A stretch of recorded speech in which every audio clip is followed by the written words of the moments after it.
Hello. Hmm. This is the first time that I'm getting in touch with you all to clarify something, and I think this will be the first time that I'll be thinking twice before I speak my heart, because I'm anxious that my words might be misinterpreted. So forgive me if I take a while longer than usual to communicate my thoughts. Mm. And I'd like to do this in English. In a recent interview, I was asked if I was a supporter of the left or the right wing, and I clearly stated that I believe I'm neutral, and we need to be good human beings first before we identify ourselves with our beliefs, and that the oppressed need to be protected at any cost. So further into the interview, I went on to elaborate on how I look at things, and I had quoted two references which had a huge impact on me, and which left me traumatized for days.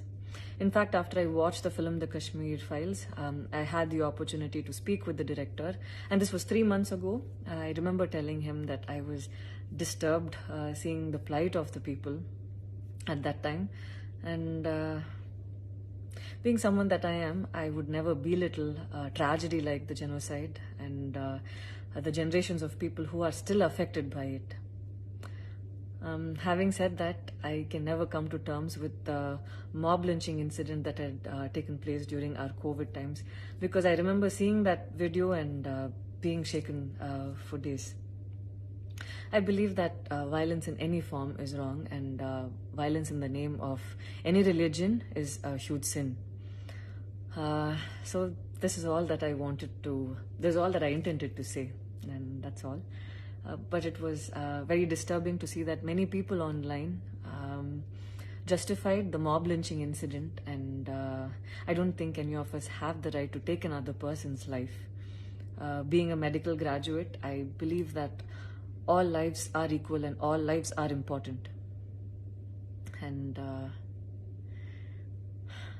I hope a day doesn't come when a child is born and he or she is scared of his or her identity.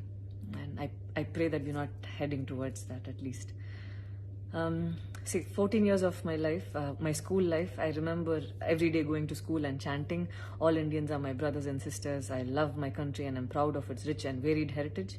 So maybe it went so deep into my head. And we as children would never differentiated each other based on culture or caste or religion. So anytime I speak, it comes from a very neutral ground, and I was very surprised to see that whatever I had spoken was taken in a completely different way.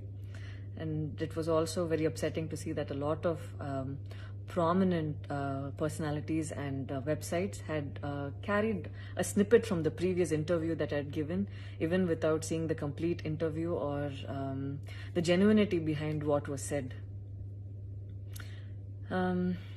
I would like to take this opportunity to thank the people who stood by me the last few days, because I remember feeling so alone and conflicted, wondering what I did wrong, and it was heartwarming to see that a lot of people raised their voice in support of me, and I felt like they knew me for who I am. So thank you so much for making me feel like I wasn't alone. So I wish you all happiness, peace and love. Thank you so much.